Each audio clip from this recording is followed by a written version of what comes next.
Welcome to OAA Now, your home for Oakland Activities Association news and information. Here's your host, Sammy Taramina. Welcome to the special OAA Now football preview show. This is the white edition here. I'm Sammy Taramina, blogger of the Dragons Insider, blogger of Inside the OAA, and one of the hosts, Tween Termina's on OAA Neighborhood Television. I'd like to welcome our friends watching us on One TV and also those on the Local Voice on SoundCloud. Last week we talked about the blue division. This week we have the white, and next week we have the red division. So let's look at the white division now this week, starting with the Red Hawks of Troy Athens. A lot of interesting pieces with Athens. 13-50 since 2011. They've really struggled. I mean, 2-25 in the last two seasons. So here is Athens coach Billy Keenis at the podium talking about the strength of the Red Hawks. How we doing? I'm Billy Keenis. I'm the head coach of Troy Athens. Thanks, Coach Vernon, for putting this on. Great event. I'm going to let my four captains introduce themselves real quick. Kyle Spence, O-line, D-line. Carson Eads, running back. AJ Rasa, middle linebacker. Mason Teeter, QB, DB. Okay, this is my second year at Athens. First year was a little bit of a shock for these guys, but we started in November and they've been amazing. Just been working extremely hard, and we're very excited to get going, and I know all of you are too. And I just want to say to all the coaches and the players how much respect I have for you guys. In this society, in this culture, not many people want to play this game and not want to work hard. To all you players and coaches, I just commend you. I think it's the greatest game in the world, like Coach Raleigh said, and here we go. So best of luck, everybody. Stay healthy and have a great 2019. Thank you. Okay. The Red Hawks have a lot of experience back when you look at Athens. A lot of expectation, of course. Last season was a struggle for them, going 1-8. But when you look at Athens, there's some expectations. Of course, the strength is going to be the senior class. Question marks. There's a ton of questions when you look at Athens. So I caught up with Billy Keenis to talk about the state of the Red Hawks heading into the season. Okay, we got Troy Athens coach Billy Keenis here. 13-50 since 2012, 2-25 since 2016. How do you address that? We got to win early. We got to get out of the gate quick. My kids, we haven't had a lot of success. So I think winning our first couple games or getting some wins early is huge for us. We got to win early, and that'll give them that feeling of success, and that'll be really good for us. Talk about your early schedule. You got Detroit Old Redford to kick off, and then you got Troy. Those are two interesting games, but winnable games. So how do you feel about playing Troy early? I love it. I think it's a great rivalry for us, and we came out on the top end of that one last year, which is good. Every game's tough, especially with a program that hasn't had a lot of success. You got to come and scratch and claw for every win you get. So Detroit Old Redford's going to be a good opponent for us. They're a good program, good team, and we gotta be ready for them. But if we do what we're supposed to do, we'll be okay. What is your expectation this year? We got to win. Moral victories are over with. We got to win some ball games, and I feel good we'll do that. Thank you real much, Coach. Okay, buddy. You're the man. The schedule, as we talked about with Keenist, is going to be very interesting for Troy Athens. They do open up with the Detroit Old Redford Academy. It's the first meeting between the two teams.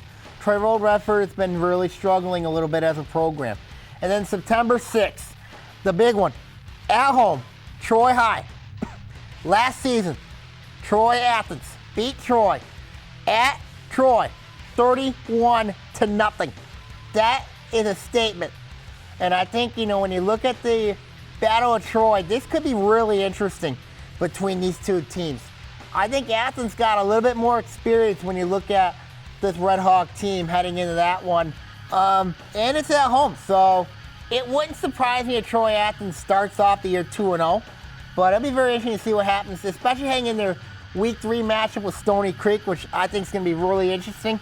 Because last season, and I watched that video on CMN TV, of course, they covered Troy Athens' game with Stoney Creek, where they ended up losing 34-14, and they were right in it with them. I mean, had not been for a late touchdown that Stoney Creek scored, Athens, who knows what happens in that game there. And then they got to go to Southfield. They got South A&T coming to Troy Athens, of course. First meeting since 2017, of course, where A&T just whooped Athens 50-20 back in 2017. Week 5, they're at Groves. Of course, Athens lost 42-6 a year ago. And then week 6, very interesting game at Rochester. Of course, I do remember that game where that game went overtime. And Drake Reed getting the interception to beat Rochester, to seal it for Athens, for Rochester against Athens. So it'll be very interesting to see what happens in that one there. And then October 11th, they are at Seaholm. Of course, they lost 41-7 last season. Week 8, in Night Valley against Oak Park. It's a 6 o'clock kickoff. They lost 33-14 a year ago. And then week 9, they host Pontiac Notre Dame Preparatory. It's the first meeting between the Red Hawks and the Fighting Irish. Very interesting schedule for Troy Athens heading into the season. This is a football team that could surprise some folks. You know, I've heard some pundits say about Athens, who knows? They could win 6 games with this schedule. I mean, like, who knows? I mean, they're going to be improved this year. I'm very high on this Troy Athens football team. I got a lot of confidence in Coach Billy Keenis. He's going to get this team turned around. So that's it on the Red Hawks here. On their case here. Now let's go to another set of birds. It's the Groves Falcons. Of course, Groves made the playoffs, went to the state semifinal a year ago. They lost a lot of experience, but when you look at Coach Brendan Flaherty and his teams, they always reload. So here's Coach Brendan Flaherty at the podium. Afternoon, Brendan Flaherty from Groves High School. I'd like to thank Coach Vern. I promise this year I won't be the last guy to get the sheet in. I hope I'll get it to you soon, I promise. But awesome job putting this together. It's a cool event. Coach Bell from Avondale, welcome to the league. You're right, it's a tough league. Great family coaching background, so we welcome you. Coach Herstein, been a long time coming, but congratulations. Welcome to the league. We're looking really forward to getting going here. I'm gonna let a couple of my guys introduce themselves, say a couple words, and we'll call it a day. Boys, kicker. Caleb Coleman, DB, running back. I'm just looking forward to playing football. Look forward to coaching football. Thanks so much. Stay healthy. Good luck. I remember Flaherty's comments from last year where he energized the whole room. Very subdued this year a little bit, So very interesting there. When I look at Groves' strength, of course, the senior class, very talented. Of course, Marcus Alexander back at quarterback, Clayton Fox at running back. I remember what both of them did in the postseason, especially against Livonia Franklin in the regional final a year ago. They got I'm a little concerned about their defense. They're going to be a little bit young. Yes, they got Ralph Donaldson, Caleb Coleman there, but I'm a little curious to see how Groves' defense will look. I'm very curious about this Groves Falcons team. So I caught up with Brendan Flaherty in a one-on-one interview. I got Groves football coach here, Brendan Flaherty here. Of course, last season was a very successful season for Groves, getting the state semifinal for the second time in a couple of seasons. So Brendan, talk about the state of the Falcons heading into the year. Well, obviously we get great momentum coming from that game. It was unfortunate, it was a loss to De La Salle, who's a pretty good squad. But I'll tell you, I've told everybody, since that loss, it was almost like these group of seniors have ran. They ran off that bus and ran into the locker room and started sprinting towards this season. So we're looking for great success. A big key for us is to see how well our younger guys mesh with the older guys, but we're looking forward to this season. Talk about your schedule. You open up with Grosse Pointe South week 1. So talk about that matchup, and then your non-conference. Of course, you have Wyandotte Roosevelt as well on the slate as well. Yeah, so Grosse Pointe South, that's down at the Kickoff Classic. So they're a great team, a great program. We're kind of mirrored, one of those few teams in the state like us that run some I formation, actually have a tight end. So we're almost playing ourselves. I think it gives us a nice advantage because we can go a little bit of team scrimmaging and similar looks. Also non-league is we're actually playing Brownstown, Woodhaven, Brownstown. So it's down there, downriver. They're a great program, great tradition. We got to go down there to their place. So it's we're not looking too far ahead to that, obviously, because we got a lot in front of us. But it should be a great matchup, and hopefully if we're in a position that we're in the playoffs, that'll be a good test for us leading into Week 10. What is your expectation this year? We want to win the league. That's our goal every year, is to win the league. And if you win the league, you'll be in the playoffs. And then if we make the playoffs, is to try to make a run. Thank you real much, Coach. Thank you. Thanks, man. Great job. I got a lot of high expectations for the Groves Falcons this year. And the schedule looks favorable. Of course, Week 1, they open up at Wayne State against Groves Point South. Of course, it's the first meeting since 2016. Of course, Groves won that one 44-10. And then Week 2, they are at the Swamp against the Lakers of West Bloomfield. Of course, Groves has lost the last 2 meetings, including a 39-28 game last year. Week 3, they host Rochester. They've won 2 straight meetings, but it was a little bit closer than expected last year. Of course, Groves won 35-28 last season in that one. And then Week 4, take on Oak Park in Night Valley. This could be the game to decide the white title. Groves is 1-2 in the last 3 years. However, they lost 13-7 last season. And then Week 5, they take on Troy Athens, of course, at home. Of course, Groves won 42-6 last year. And then Week 6, they take on, they're at Troy. Of course, Groves has won the last 2 meetings by a combined 59-3, including last year's 38-0 drenching of the Colts. October 11th, they are home with Stoney Creek. Of course, Groves has won the last 2 meetings against the Cougars by a combined 42-9, which included a 28-6 win last season. And then, of course, Week 8 at Seaholm in the Forest. Of course, Groves won twice over Seaholm. Knocked them off 26-9 in the regular season. And then the postseason was 35-14 at Seaholm. And then they close out the year against Brownstown Woodhaven in Woodhaven. Of course, it's the first meeting between the 2 teams. I like this Falcon team. They've got a lot of expectations when you look at Groves heading into the year. Okay, now we're going to take a break here. We're gonna catch up on 3 more teams here on the OAA Now Football Preview Show, White Edition. We own a Habitat home. I love working on my Habitat home. Soy dueño de una casa de Habitat. My neighbor is a Habitat homeowner. Being a Habitat homeowner has changed our lives. My mortgage payment for Habitat is less than what I pay for rent. Habitat for Humanity of Oakland County currently has homes available with mortgage payments lower than most rent payments. If you or someone you know needs decent and affordable housing, call 248-338-1843 or visit our website at habitatoakland.org.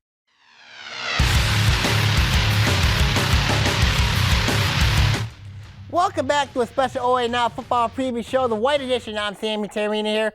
Let's talk about the Knights of Oak Park. Of course, Oak Park, a lot of expectation with this Knights team. This is a team that is usually a state perennial power. However, they have not gotten the job done in the playoffs. Last year, a disappointment loss to Warren D. LaSalle. So I caught up with Coach Greg Carter at the podium talking about the Knights. Good afternoon. My name is Greg Carter. Football coach at Oak Park going into my 9th season. These are some of the young men that we brought today that have had a phenomenal summer. They also have excelled academically. We wanted them to be able to bring those guys out here to meet you. They've been great, their careers. I've got 3 seniors and 1 junior, and I'm going to let them introduce themselves to you. Frank Black, quarterback and safety. He's a Denise corner. Tremaine Howard, D-line. Ray Sean, middle offensive line, D-line. Well, thank you. Everybody knows how great of a league this is. OAA is tremendous. It's been a great challenge for us to participate in it. We got some outstanding coaches. I just want to wish everyone well this season and everybody stay injury-free, all the players. Thanks, Coach Vernon, for having us here today. It's always fun to be here, and good luck this season to everyone here. The strength of the Knights this year is going to be up front. They got a ton of D1 athletes. And, of course, what Coach Carter did not mention, they have an athlete back by the name of Malik Carr who's going to be really dynamic, really talented. A lot of people have been talking high about Malik Carr, but I'm curious about the quarterback situation. Of course, Dwan Mathis now gone, now at Georgia. So I caught up with Coach Carter talking about the strength of the Knights heading into the season. Okay. We got Oak Park coach Greg Carter here, of course. Last season, especially in the postseason, really, really rough, losing to Warren de Sal. Talk about how that game has motivated you guys heading into 2019. Not only that game, but playing West Bloomfield, playing Clarkston, playing a lot of the great teams in the state has motivated our kids this summer, and they've had a great summer. They've worked extremely hard, so we're looking forward to this season. Talk about Frankie, of course, moving the quarterback, of course. What is your thoughts on with Frankie at the quarterback spot?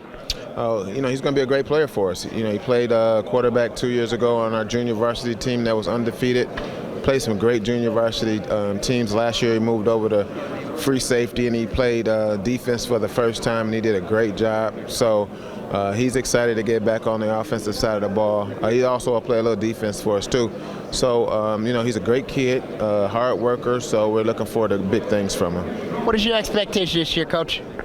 We want to compete for championships. We want to win our league championship, and we want to do a lot better in the state playoffs. We got to get past some great teams in Division II, so we know our work is cut out for us. Thank you very much, Coach Carter. No problem. All right, buddy. The Knights' schedule is very, very difficult. Of course, this is a program that's played the likes of Utica Eisenhower, Detroit Cass Tech, and even has went to West Side of the State a couple times. So when you look at Oak Park open up the year with West Bloomfield in the Swamp, it's going to be very, very interesting. Oak Park lost at home last year, 27-21 to the Lakers. So that'll be a very interesting matchup there. And then week 2, of course, they got to go to Rochester. Last year at Night Valley was a little uneasy for Oak Park, of course. Rochester, of course, Oak Park only won that one 41-33. It was a very high-scoring game between those two teams there.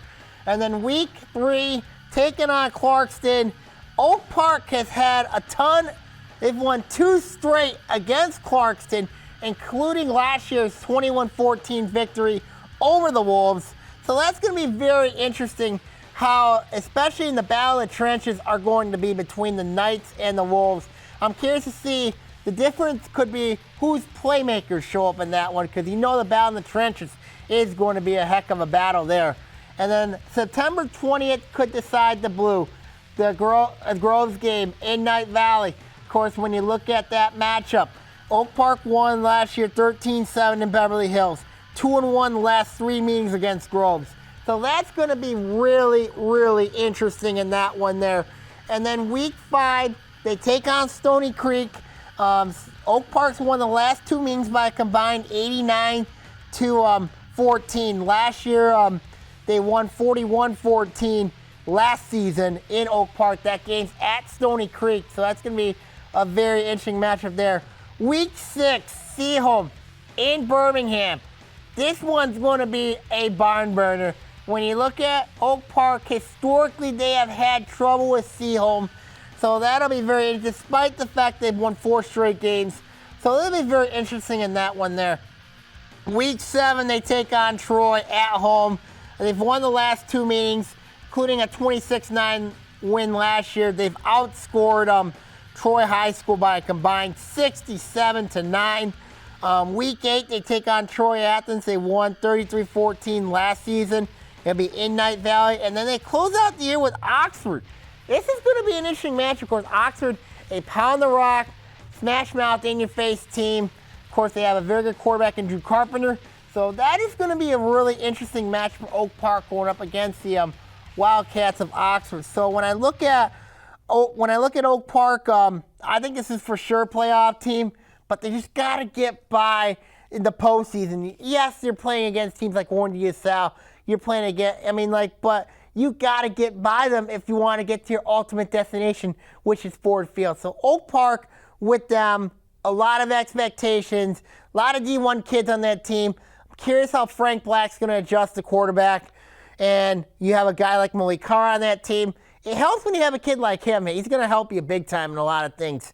So those are my thoughts on Oak Park. Very athletic, by the way, too. I like this team heading in the year. Now let's look at the Rochester Falcons. This is a team that, this has been a Jekyll and Hyde football team. They've always found ways to, break your heart. And when I look at Rochester, they have the talent. So here's Eric Vern at the podium talking about the Falcons.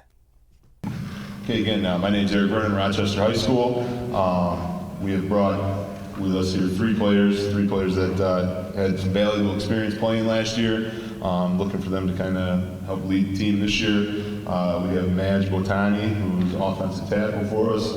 We have Jordan Meacham, plays wide receiver and cornerback, and we have Peyton Youngblood, plays quarterback and linebacker for us. Just like everybody else, looking forward to this upcoming football season. One thing here that especially kind of stress about these guys, not only do they do a really good job on the football field, they do a really good job in the classroom as well, all very high GPA kids. And on top of that, they're also multi-sport athletes. Peyton plays baseball as well as football. Jordan ran track this year, and Madge wrestled for me. In fact, we got quite a bit of kids on our roster that plays multiple sports, and that's something that we're really trying to do here at Rochester is just push playing multiple sports. So hopefully it helps us this year in football, helps us compete, play hard, and we got some experience back at quarterback and looking to fill some other positions up. But we're excited, and again, thanks everybody for coming. I know getting to Rochester isn't the easiest thing in the world to do, but thanks for coming. So. The Falcons have really struggled as a program lately, but there is a lot of optimism with this team. They do have a quarterback back in Peyton Youngblood. Of course, he played linebacker for this team a year ago. Of course, he has experience at Stoney Creek. They have a playmaker in Jordan Meacham. They have a running back in Noah Stout. They have another wide receiver in Bobby Croner. I'm curious to see what this Falcon team is going to look like. I'm a little concerned about their line play heading into the year. They got a ton of questions there. So I caught up with Vernon talking about the state of the Falcons, which includes their defense. I got Rochester coach Eric Vernon here, of course. The state of the Falcons, 25-49 since 2011. Can you address that? Well, one thing I look at, we played some real tough teams. We played tough schedule. We played one of the toughest leagues. I look at the health of the program overall, and our numbers are very high. We got kids loving to play football. We got a lot of alumni coming back, helping out. And I think that kids just enjoy the football experience at Rochester. And hopefully we get some of the things. Last year we competed really well in a lot of games we played in, and hoping that we get some breaks go our way and we stay healthy. And there's been some years where we've been had that injury bug hit us, and hopefully we find a way to do little things right and win some games this year. Talk about Peyton, of course, going to quarterback. Of course, he's had experience at quarterback when he was at Stoney Creek. Talk about how that transition is for Peyton. Well, he's a great kid. He's an A-plus kid, and he's a competitor. He's just one of those guys at quarterback, coming with experience. He's got confidence kind of behind him. He's a hard-nosed kid, plays middle linebacker for us as well. And so it's nice to be able to have that quarterback, middle linebacker combination because he's going to be tough, and he's going to work really hard. And he's grasping the offense, understands the concepts that we're trying to do, and hopefully be a good leader for us on this side of the ball. What are your expectations this year, Coach? Well, again, expectation, compete, play hard. Hopefully we stay healthy, and just like everybody else in the league, we got a tough schedule, and we got to have some breaks go our way. And we get to go visit Lake Orion again this year, kind of renew that, and get an opportunity to come play there and start with Adams and finish with another red team. So it's a tough schedule, but again, just find a way to do the little things right and compete, be tough, and should be a fun year for us. Thank you real much, Coach. Thank you. Appreciate it. Yeah. John, the numbers don't lie when you look at Rochester. Now, Rochester has two losing streaks. They have not overcame since 1996. When you look at the schedule, it starts off with Rochester Adams. I remember this game last year, and Rochester had a great chance to knock Adams off, except they went for two, didn't get it. Lost 28-27 in overtime. So when I look at this game with Rochester and Rochester Adams, I'm curious to see how they match up, especially against Carter Ferris and Mark Petrino. And I think that's going to be, and that game's at Adams this year. So when I look at Rochester, this is a big game for them to start the year because when you look at the next 2 games on that schedule, oh man, they got to play Oak Park at home. Last year, they had a chance. They lost 41-33 last year in Night Valley, and then they got to go to Groves, of course. They lost 35-28. But, you know, it's very important for this team to have a very nice start. And it starts with Adams, of course. They have not beaten Adams since 1996. Then you have to play Oak Park and Groves. That's going to be tough. So it wouldn't surprise me if they start 0-3. It really wouldn't. But if they can get by the Adams game, I think that would be huge for their confidence. Then they got to play on September the 20th, Birmingham Seaholm, of course. It was the first meeting since 2017 where Rochester won 28-27 a year ago. And then week 5, they played Troy. Rochester went into Troy and beat them 35-20 a season ago. It was a big win for the program at the time. And then October the 4th, they played Troy Athens, as I mentioned. In Troy Athens' preview, of course, talked about the Drake Reed interception to close off the seal it for Rochester in their win against Troy Athens. And then October 11th, of course, the game at Lake Orion. It's Lake Orion's homecoming. Rochester has not beaten Lake Orion since 1996.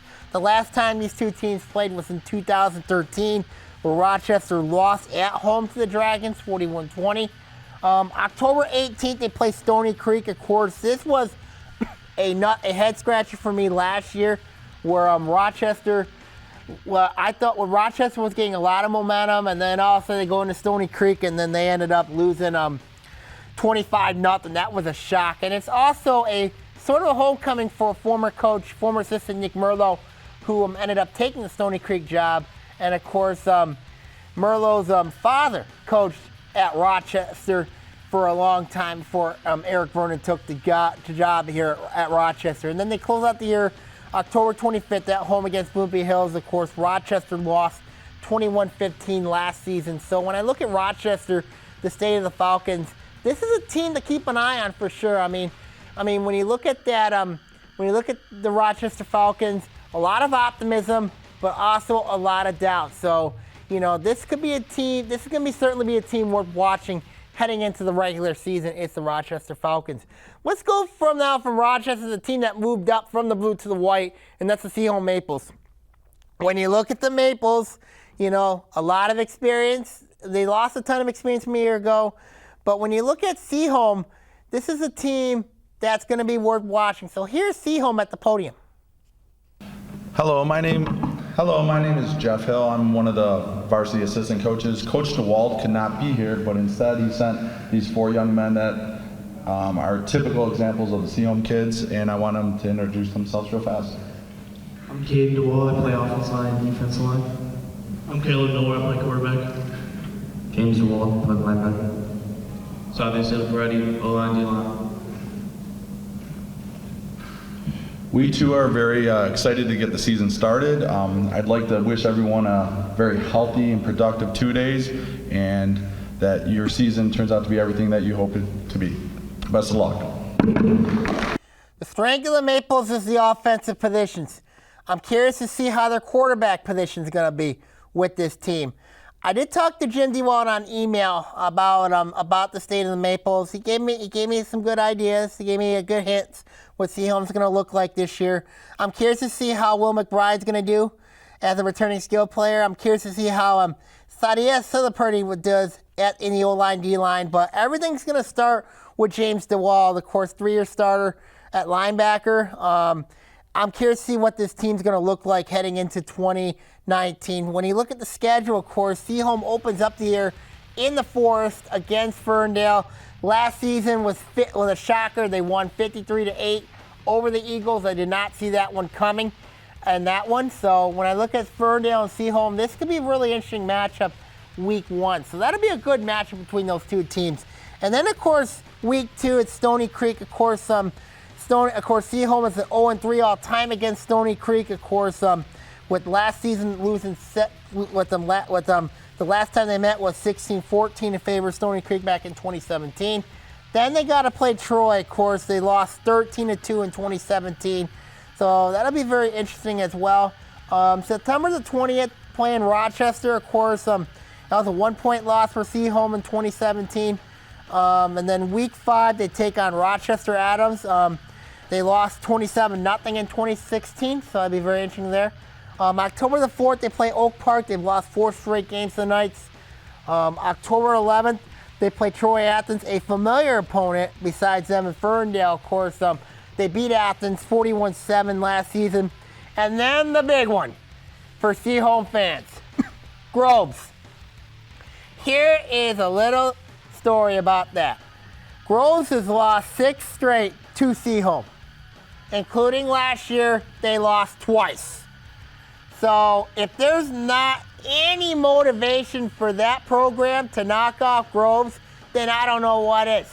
Because Seaholm, Seaholm is 40-20 all time against Groves, but losing 6 straight is not. I know Groves has had some really good teams, but still, if you want to turn it back into a rivalry again, you got to start winning these games against Groves. So, for Seaholm fans, I know it's rough, but if you want to turn it around, you got to win this game against your arch rival. They've owned you 6 straight times. And then they close out the year week 9 against Avondale, of course, first meeting since 2013, where Seaholm lost to Avondale 56-28. So when you look at Seaholm, their outcome, it's going to be very interesting.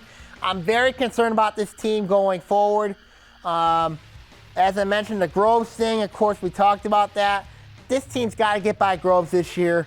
They've got a lot of talent, but I'm a little concerned about the schedule, especially moving up from the blue to the white. I'm very, very concerned with this football team going forward. So that's my thoughts on Seaholm. Very optimistic about this team, but I'm just concerned about this team going forward. Let's take a break here. We got 2 more teams to talk about here on the OAA Now Football Preview Show, White Edition. We want a Habitat home. I love working on my Habitat home. Soy dueño de una casa de Habitat. My neighbor is a Habitat homeowner. Being a Habitat homeowner has changed our lives. My mortgage payment for Habitat is less than what I paid for rent. Habitat for Humanity of Oakland County currently has homes available with mortgage payments lower than most rent payments. If you or someone you know needs decent and affordable housing, call 248-338-1843 or visit our website at habitatoakland.org.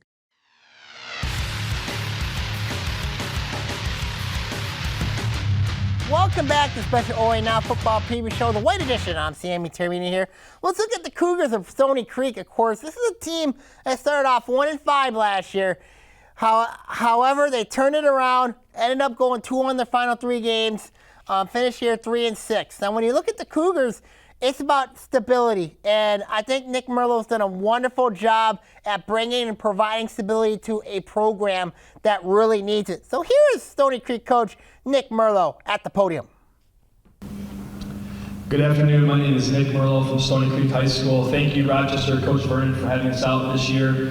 Before I talk about our season, we're going to have our young men introduce themselves. Zach Denhod, quarterback, safety.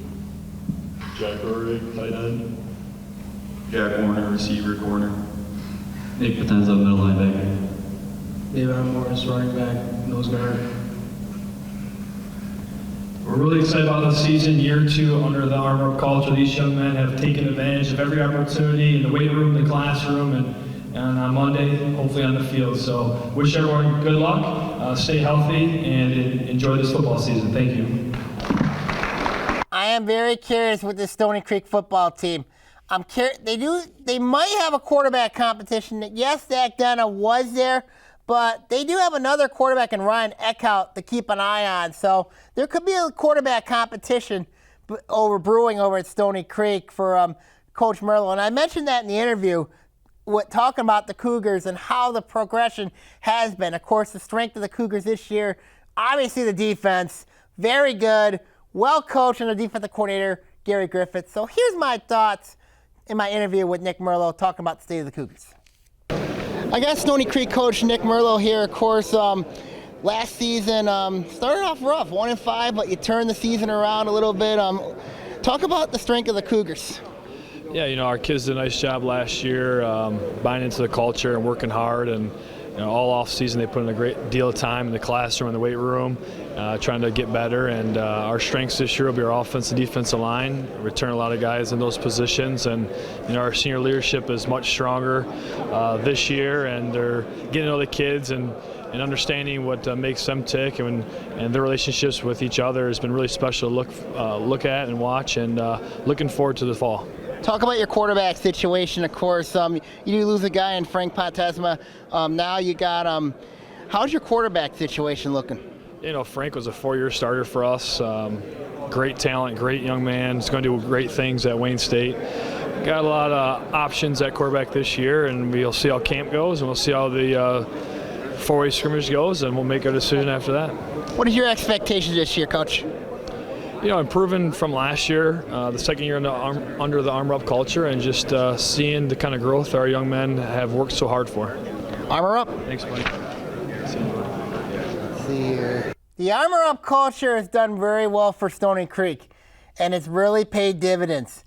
When you look at the schedule this year for Stoney Creek, it looks very favorable. When you look at opening up with Utica Ford, of course, it is going to be at Runkle Field this year. Stoney Creek's won the last 2 meetings against Utica Ford, including last season's 24-5 victory over the Falcons. And then on week 2, they take on Birmingham Seaholm. First meeting since 2017. They won 16-14 in that one. And then, of course, week 3, Troy Athens. They won 34-14 last year at Troy Athens. And when you look at the Cougars, it looks very favorable. And then week 4, they got Troy at Troy. They lost 27-21 last year. That was, that's going to be a very interesting game for Stoney Creek taking on the Troy Colts. And then it's going to get really, really tough when you look at September 27th and beyond. And then they got to open up with Oak Park. That's going to be at home. Stoney Creek lost 41-14 a year ago. That's going to be a really, really tough, daunting task for the Cougars there. And then October the 4th, they got to go to the Blue Turf to take on the Oxford Wildcats. Of course, last season, Oxford just literally destroyed them 42-6. And that's going to be a very interesting matchup between Stoney Creek and Oxford there in that one. October the 11th, they take on Groves at Groves. They've been outscored 42-9 the last 2 seasons. They lost 28-6 last season. And then they close out with the Rochester schools. They play Rochester at Rochester. This is going to likely be a homecoming for Nick Merlo. Of course, he was a former assistant at Rochester. Of course, we know his dad was at Rochester as well, longtime coach there at Rochester. But last season, Stoney Creek stunned Rochester 25-0. And I know Rochester fans would like to get that game back real bad. And then October the 25th, they are at home with Rochester Adams. Of course, last season Stoney Creek lost 17-3 in that one. So when I look at the Cougars, schedule, it looks very favorable early, and then it's going to get really tough. So when I look at the Cougars, there's a lot of expectation for Stoney Creek heading into the year. I like where this Cougar team is. The strength of this team, I know Merlo says it's going to be the Lions. I think I got a lot more confidence in that defense right now, and then that offense could grow. This team could remind me a little bit of the 2013 Michigan State Spartans, and I really believe that with this Stoney Creek football team moving forward. And then our last team to talk about is the Troy Colts. When you look at the Colts, this is a team that, it's been really, really struggling. Of course, when you look at the but they got a ton of questions when you look at Troy. Of course, this team's got a ton of questions. They don't have they have the lack of varsity experience. They got the offensive. The offensive line's a concern. They've got a ton of concerns. And when I look, yes, they got Corey Peichel. They got Corey Peichel back. So here's Troy at the podium. Good afternoon, everyone. My name is Chris Frazier, 2000 grad at Troy High and third-year head coach. And what I want to take the time to do is, last year I walked out of here thinking about what Coach Raleigh said, and I want to thank all the players in here for allowing us as old men coaches to be part of this game, because without you, we wouldn't be able to spend countless hours with you enjoying ourselves. So thank you, players, for everything you do, all you represent. And the game is more about the lessons you learn. So the people I brought with me, these 2 kids, they started out as kind of immature young freshmen, they've turned into leaders they are today. So I thank them for the lessons they learned and what they've done. So let them introduce themselves. Corey Bishop, wide receiver, safety. Brendan Warren, linebacker. So again, good luck to everyone this year. And again, players, thank you very much for everything you do for all of us. I got a lot of concerns as mentioned with this football team, and the numbers prove it. You know, if you read my blog at Inside the OAA for the football preview, I will post that out, and I should have that out by now. But when I look at the Troy Colts, their schedule, yikes. They got to open up at Avondale. That's going to be tough.